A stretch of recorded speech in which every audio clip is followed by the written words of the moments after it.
ಮಾಜಿ ಪ್ರಧಾನಿ ದಿವಂಗತ ರಾಜೀವ್ ಗಾಂಧಿಯವರ ಪುಣ್ಯತಿಥಿಯ ದಿನವಾದ ಇಂದು ಸುರತ್ಕಲ್ ಬ್ಲಾಕ್ ಕಾಂಗ್ರೆಸ್ ವತಿಯಿಂದ ರಾಜೀವ್ ಗಾಂಧಿಯವರ ಭಾವಚಿತ್ರಕ್ಕೆ ಪುಷ್ಪ ನಮನ ಸಲ್ಲಿಸಲಾಯಿತು. ಮಾಜಿ ಶಾಸಕ ಮೊಯ್ದೀನ್ ಬಾಬಾ ಅವರು ಮಾಜಿ ಪ್ರಧಾನಿ ರಾಜೀವ್ ಗಾಂಧಿಯವರ ಭಾವಚಿತ್ರಕ್ಕೆ ಪುಷ್ಪ ನಮನ ಸಲ್ಲಿಸಿದರು.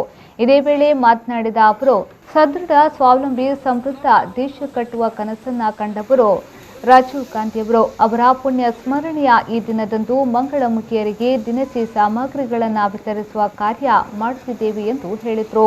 ದೇಶದ ಮಾಜಿ ಪ್ರಧಾನಿ ಈ ಒಂದು ಮೊಬೈಲ್ಗಳು ಯಾವ ರೀತಿಯಲ್ಲಿ ಭಾರತ ದೇಶ ಇಷ್ಟೊಂದು ವೇಗವಾಗಿ ಇಂಟರ್ನೆಟ್ ಸಂಪರ್ಕ ಇಂಟರ್ನ್ಯಾಷನಲಿ ಗುರುತಾಗಲಿಕ್ಕೆ ಮುಖ್ಯ ಕಾರಣ ಯಾವ ಅಂತ ಹೇಳಿದರೆ, ಇವತ್ತು ಯಾರು ಸಣ್ಣ ಮಕ್ಕಳಿಗೆ ಹೇಳಿದ್ರು ಹೇಳ್ತಾರೆ, ರಾಜೀವ್ ಗಾಂಧಿ ಅವರು ಪ್ರಧಾನಮಂತ್ರಿ ಆಗಿದ್ದಂತಹ ಸಂದರ್ಭದಲ್ಲಿ ಇದು ಸಾಧ್ಯವಾಗಿದೆ.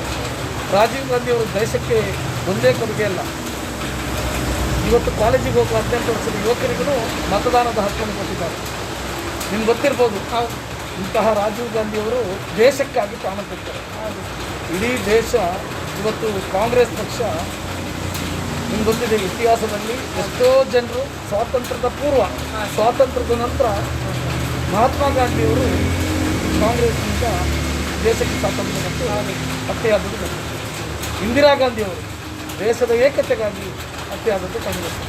ಅದೇ ಥರ ರಾಜೀವ್ ಗಾಂಧಿಯವರು ಈ ದೇಶ ಇಲ್ಲಿಯ ತಮಿಳು ಜನತೆಗೆ ಯಾವ ರೀತಿಯಲ್ಲಿ ಹತ್ಯೆ ಆಗ್ತಾ ಇರುವಂಥದ್ದನ್ನು ನೋಡಿ ಯಾವ ರೀತಿಯಲ್ಲೂ ತೊಂದರೆ ಆಗಬಾರ್ದು ಅಂತ ಹೇಳುವಂಥದ್ದು ಆ ವಿಷಯಕ್ಕಾಗಿ ತಮಿಳದ ಈ ಸಂದರ್ಭ ಸುರತ್ಕಲ್ ಬ್ಲಾಕ್ ಕಾಂಗ್ರೆಸ್ನ ಮುಖಂಡರು ಹಾಜರಿದ್ದರು. ರಾಜೀವ್ ಗಾಂಧಿ ಅವರು ದೇಶಕ್ಕಾಗಿ